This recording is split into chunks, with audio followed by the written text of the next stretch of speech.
Estou com Miguel Coelho, o Presidente da Junta de Freguesia de Santa Maria Maior, e vou propor-lhe uma volta pela cidade, uma volta conduzida a mote. E o mote é "Pelo sonho é que vamos", aproveitando o título de um livro de Sebastião da Gama.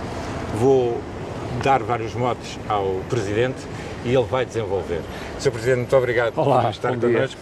Sei que esteve a viver alguns anos em Itália, que é um país que tem cidades absolutamente recheadas de monumentos que são referência para todo o mundo.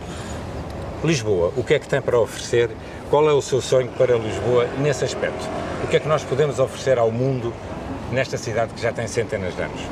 Olha, eu acho que Lisboa, eu podia responder um bocadinho do bom que encontrei, por exemplo, em todas as cidades que conheci em Itália, já que referiu que de facto vivia em Itália ainda antes de 25 de Abril. Mas eu acho que também tomara elas terem um bocadinho ou muito da nossa cidade de Lisboa. Lisboa é uma cidade fantástica, onde é possível sonhar, e aqui na freguesia Santa Maria Maior, qualquer impacto visual, a paisagem que temos aqui, o Tejo, mas se subirmos ao Miradouro do Jardim do Recolhimento, que foi um jardim recuperado pela Junta de Freguesia, verificará que tem uma paisagem fantástica, ou se for aqui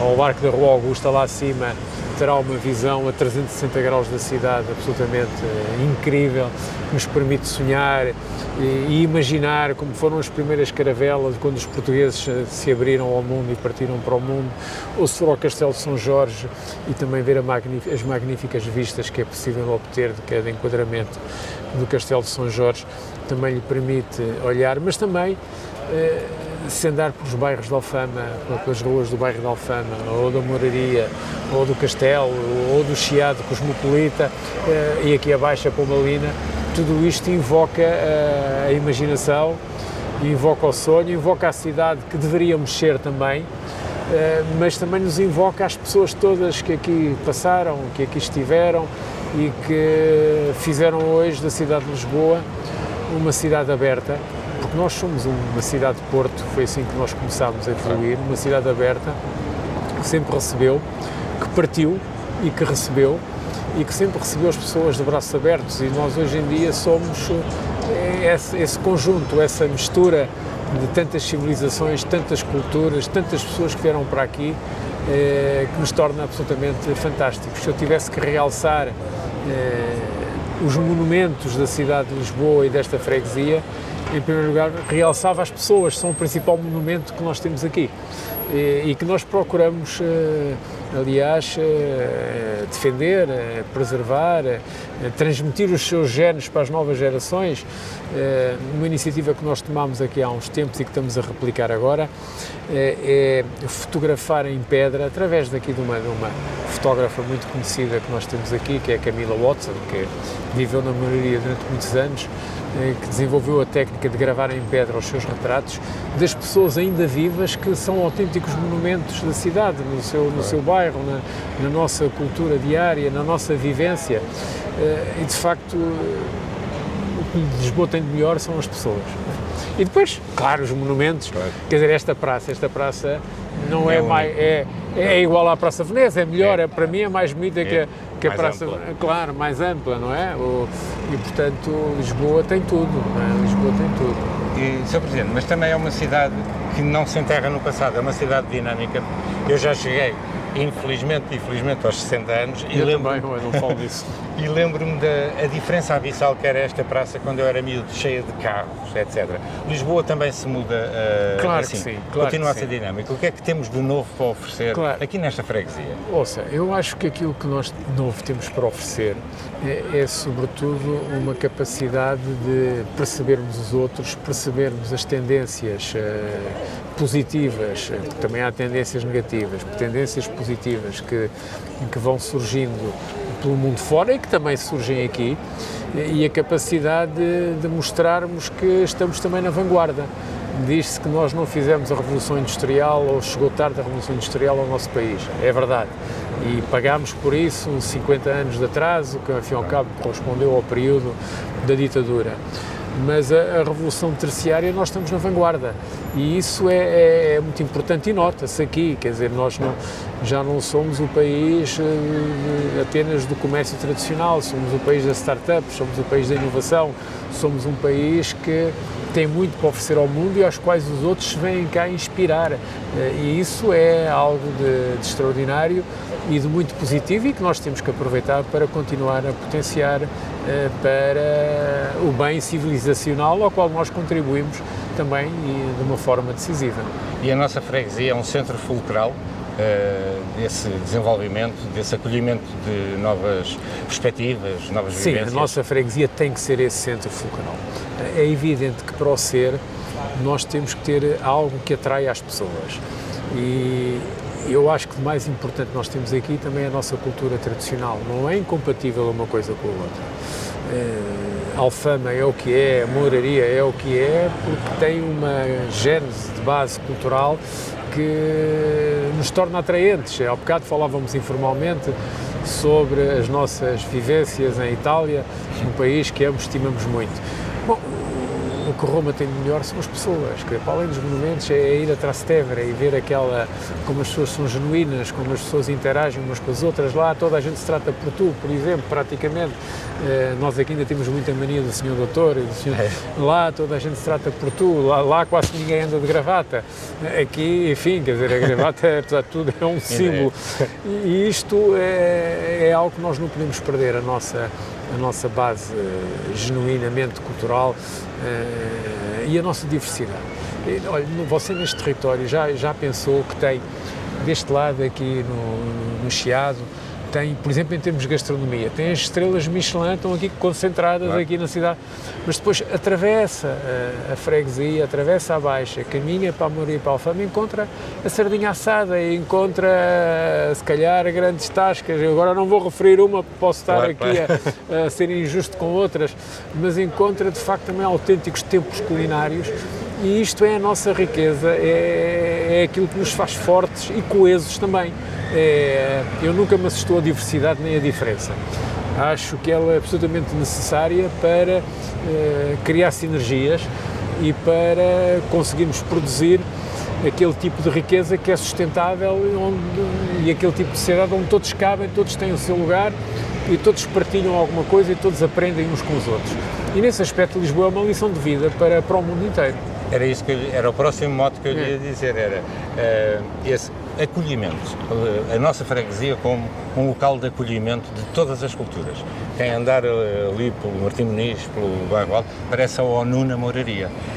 Sim, é verdade. Gente Você citou o Bairro Alto, que já não é a minha freguesia, mas é também um bairro muito respeitável e tradicional da nossa cidade de Lisboa, como é todo o centro histórico, é evidente.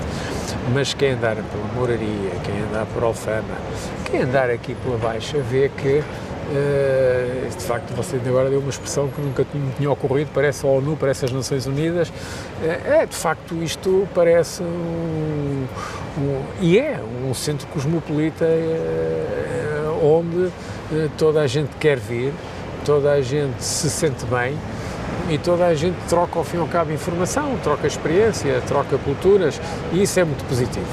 E decorre há séculos. E decorre há séculos, como isso disse, é muito bem, decorre há séculos. E isso fez de nós muito fortes. E é isso que também nos permite ter esta grande capacidade de resiliência durante os momentos mais adversos.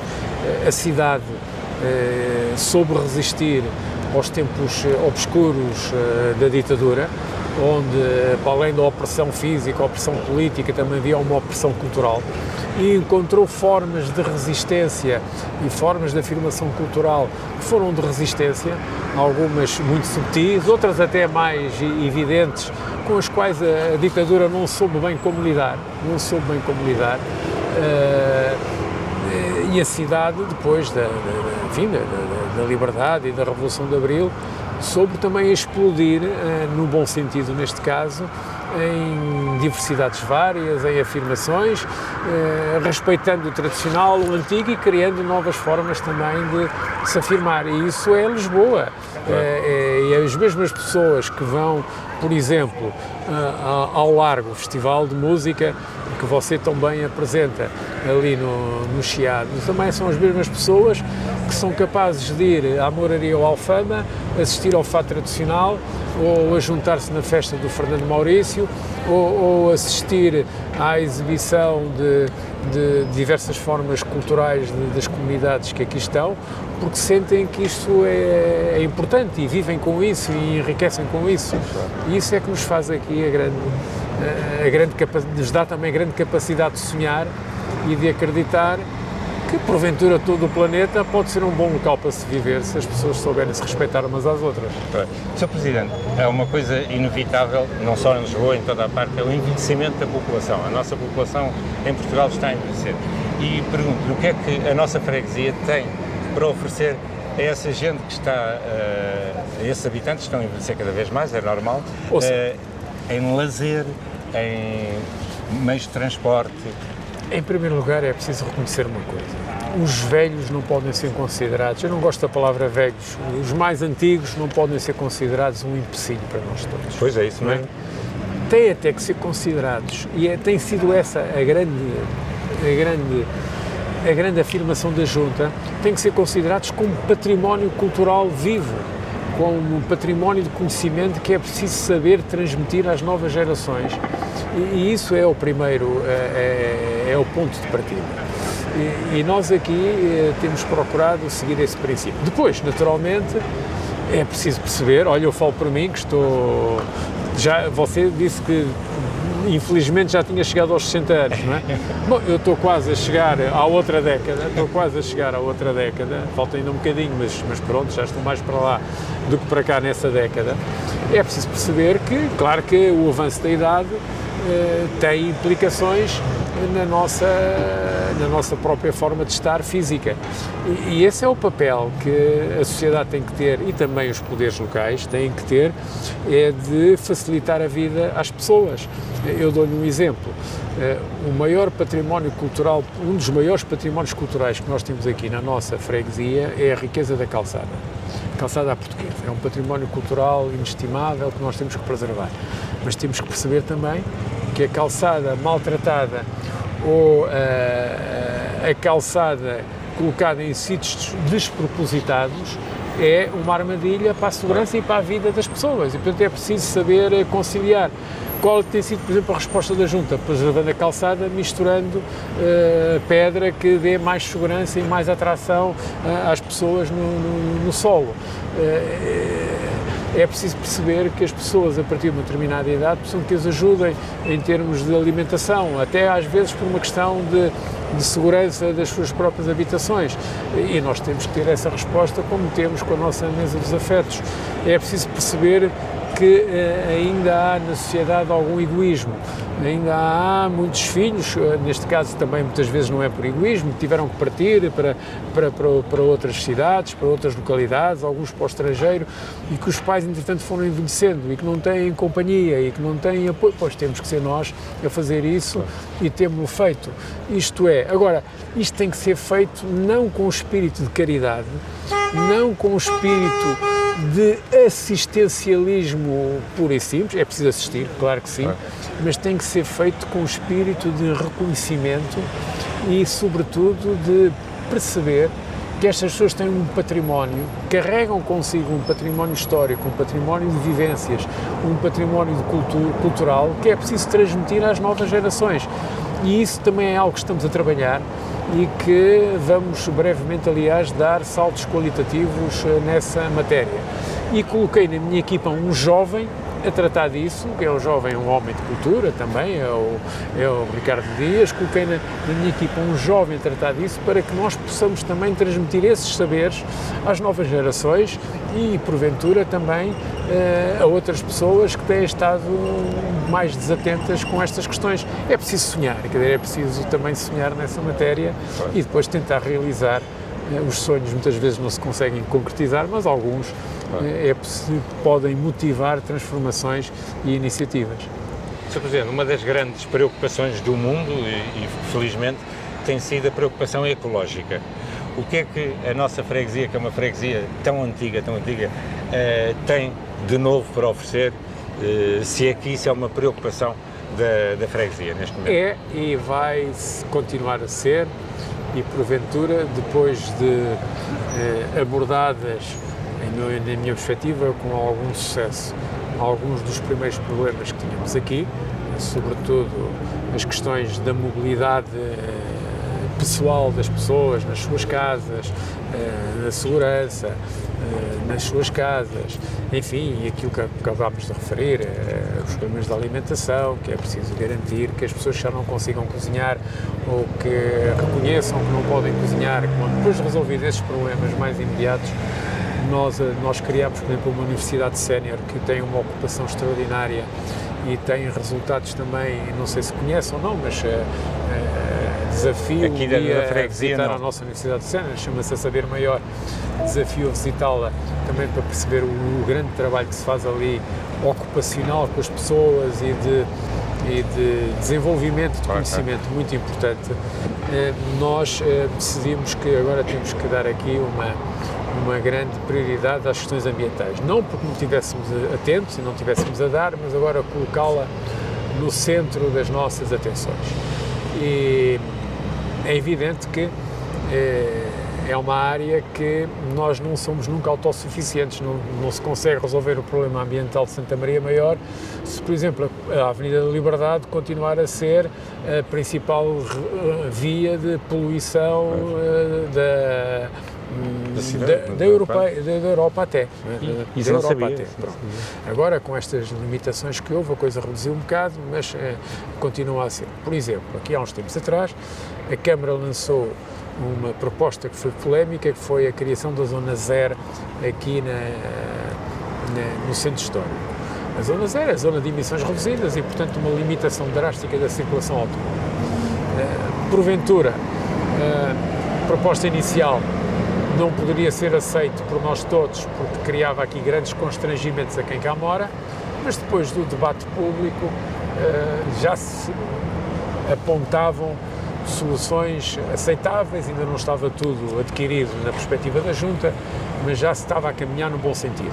Mas é claro que é absolutamente vital regular o tráfego automóvel aqui no centro histórico da cidade, que é a principal fonte de poluição que nós temos, e, portanto, não vale a pena nós dizermos que vamos tomar aqui 1001 medidas se há questões que são estruturantes nessa perspectiva não forem tomadas, e a questão da circulação automóvel no centro histórico tem que ser encarada. Aquele programa, não aquele programa, a discussão, o resultado da discussão daquele programa talvez, mas tem que ser encarada, porque mas também temos que perceber que, porventura, depois as alternativas têm que ser alternativas credíveis. Você não pode ter bicicletas a circular pelos passeios a alta velocidade que atropelam as pessoas e atropelam os mais idosos também. Portanto, há que ter aqui, de facto, normas bem assertivas sobre esta questão. Agora, o que a Junta de Freguesia pode fazer é contribuir para que, naquilo que diz respeito, as coisas possam melhorar para melhor. Nós precisamos de mais verde aqui na freguesia. Mais verde. Eu já dei, aliás, instruções aos nossos serviços para começarem a localizar sítios onde se possam plantar mais árvores. Nós queremos incrementar aqui um conjunto nesse aspecto. Bom, outra coisa extraordinária que existe aqui na freguesia é o consumo ainda de eletricidade por lâmpadas, que vamos criar aqui um programa de substituição dessas lâmpadas. Vamos implementar uma rede de compostagem para quem quiser fazer isso. Ainda agora a Câmara começou a implementar um conjunto de oleões para recolha de óleo alimentar de uso doméstico, que é responsável pela poluição e contaminação dos nossos solos de uma forma muito acentuada, porque as pessoas, em regra, mandam isso pelo lavatório da cozinha. Bom, isso está a ser implementado e o nosso objetivo é chegar a 40 postos de recolha aqui na freguesia. Isto é, vamos sobretudo também desenvolver muitas iniciativas de educação ambiental junto às novas gerações, que em parceria com as escolas, que é necessário também implementar. E, portanto, nesse aspecto, naquilo que diz respeito ao contributo que a freguesia pode dar, nós vamos dar. Agora, temos aqui problemas estruturais. O terminal de cruzeiros é uma fonte de poluição muito grande aqui no nosso território e tem que haver solução para isto, ou obrigando ao uso de de tecnologias de energia que sejam limpas, porque, ao que me dizem, existem, são mais caras, mas existem, ou porventura discutindo se o retorno económico que o Terminal de Cruzeiros previa existe ou não existe. Há aqui questões que são questões fundamentais. O ruído, também é preciso controlar o ruído na cidade de Lisboa e neste território em particular. A legislação reparte isto entre Junta e Câmara e, em regra, não estamos de acordo. A Câmara é muito mais liberal do que aquilo que nós pretendemos ser nessa matéria, portanto é preciso uniformizar estas questões, mas tem que se encarar isto e vamos encarar isto com toda a energia que tivermos, como por exemplo tivemos em relação à habitação e ao problema do alojamento local e à lei das rendas anterior que havia, canalizámos para aqui energias muito significativas e conseguimos, apesar de tudo, modificações importantes. Não quer dizer que foi feito muito mal nessa matéria, perdemos muita população, mas conseguimos, apesar de tudo, estancar o processo ou diminuí-lo de uma forma acentuada. Se calhar agora, em relação às questões ambientais, vamos ter que ter aqui também dedicar uma parte muito grande da nossa capacidade de defender novas situações. Sr. Presidente, estamos a chegar ao fim da nossa conversa e queria falar do que em breve vai irromper na nossa freguesia, especialmente, que são os santos populares, as marchas, tudo o que isso acarreta. E é muito engraçado e gostaria de um comentário seu. Estamos numa freguesia em que há vários bairros que são rivais. São rivais, mas tudo se junta numa fraternidade muito especial, mesmo com rivalidades muito acentuadas. É verdade. Como é que tem sido lidar com isso, com essas rivalidades? Eu vou lhe dizer uma coisa. É uma pequena história. Quando fui desafiado para assumir aqui responsabilidades na nova freguesia de Santa Maria Maior, então, era Presidente da Câmara, o Dr. António Costa, ele teve uma conversa comigo, onde me convidou, eu estava a acabar um doutoramento, disse, tenho que pensar primeiro tenho que defender a minha tese e depois, mas em princípio sim, está bom. Lá vim. Disseram-me coisas, entre aspas, cobras e lagartos, sobre as rivalidades das marchas, a rivalidade entre bairros, entre os dois bairros maiores em termos de população que tínhamos aqui, Alfama e Moraria, e também sobre o fado, mas o fado resolvi-o rapidamente.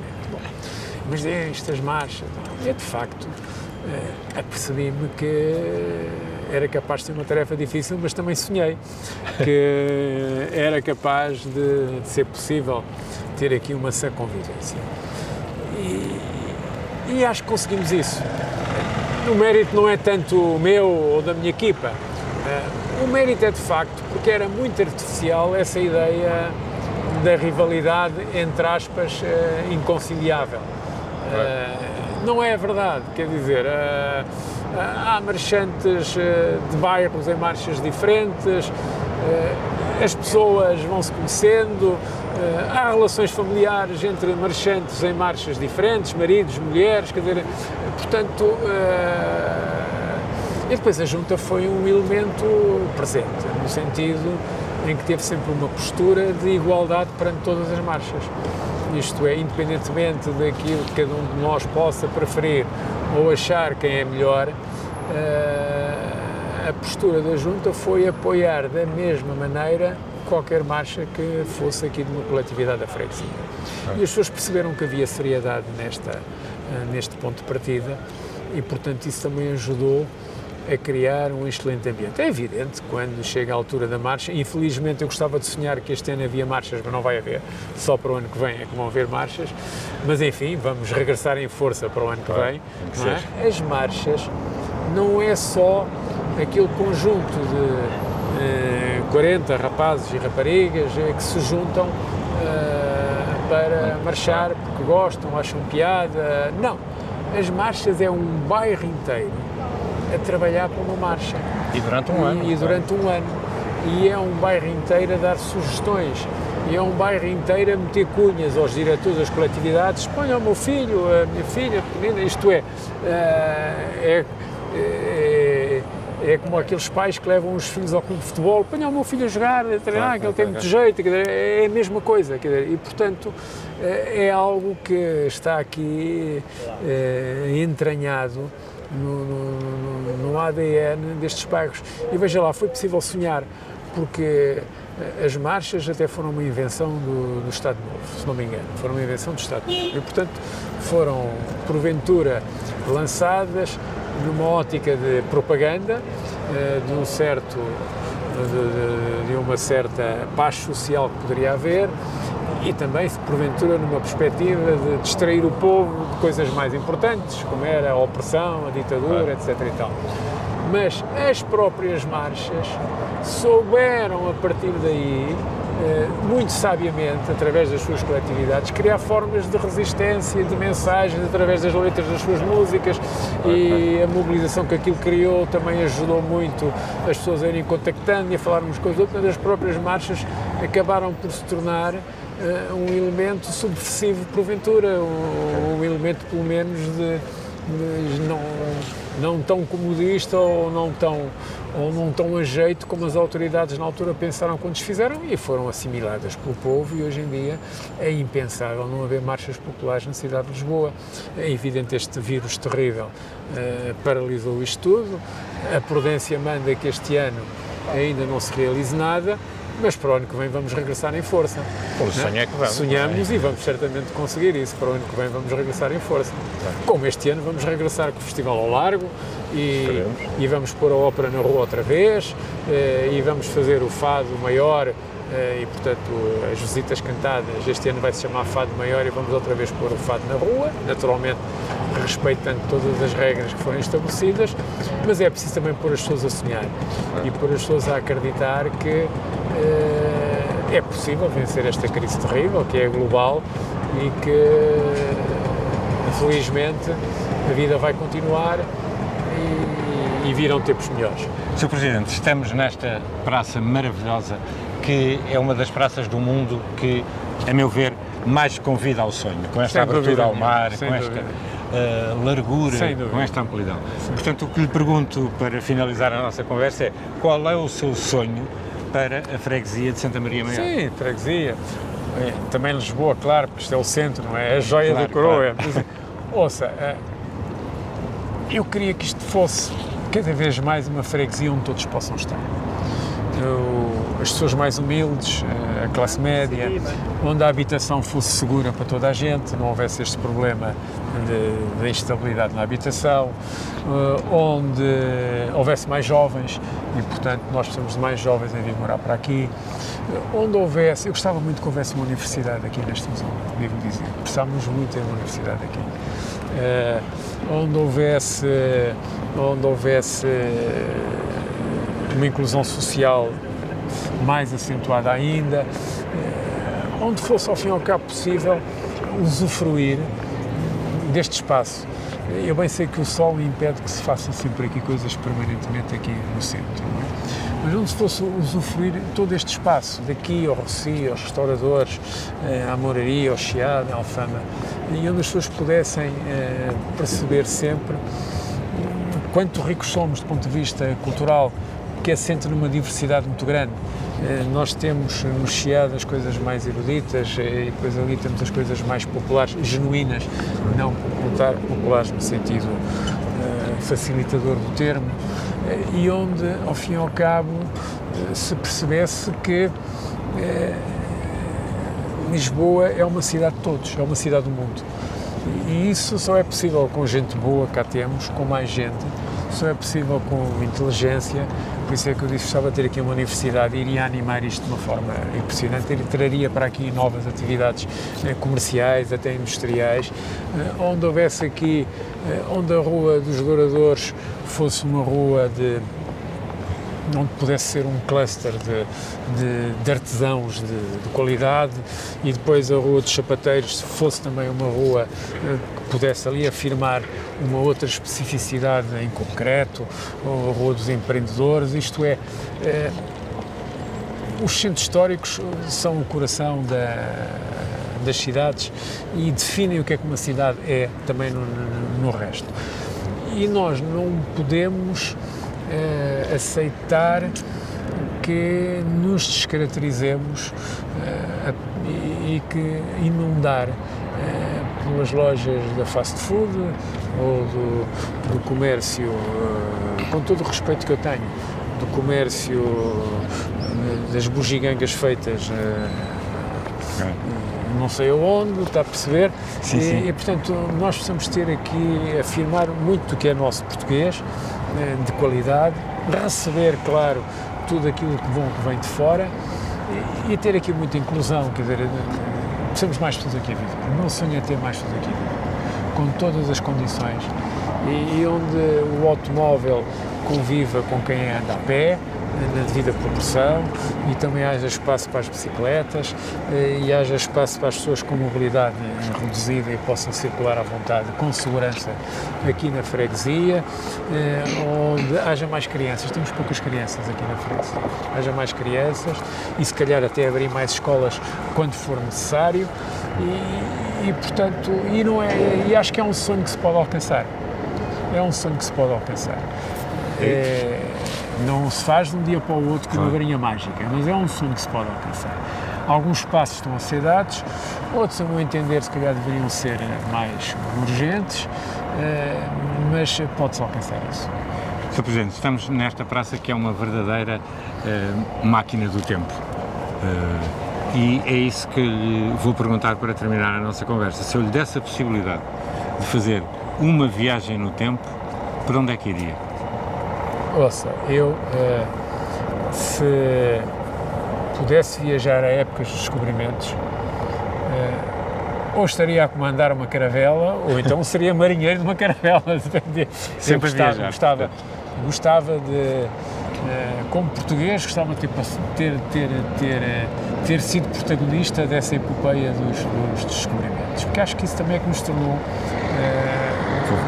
o povo que somos, o cidadão universal que somos, não é? Com todos os defeitos e com todas as virtudes, mas foi isso que nos tornou. Portanto, era para aí que eu gostava, viajando no tempo para trás, era isso de facto, não é? Viver a época dos descobrimentos e ser protagonista, de qualquer forma ser protagonista dessa época. Muito obrigado. Obrigado, eu.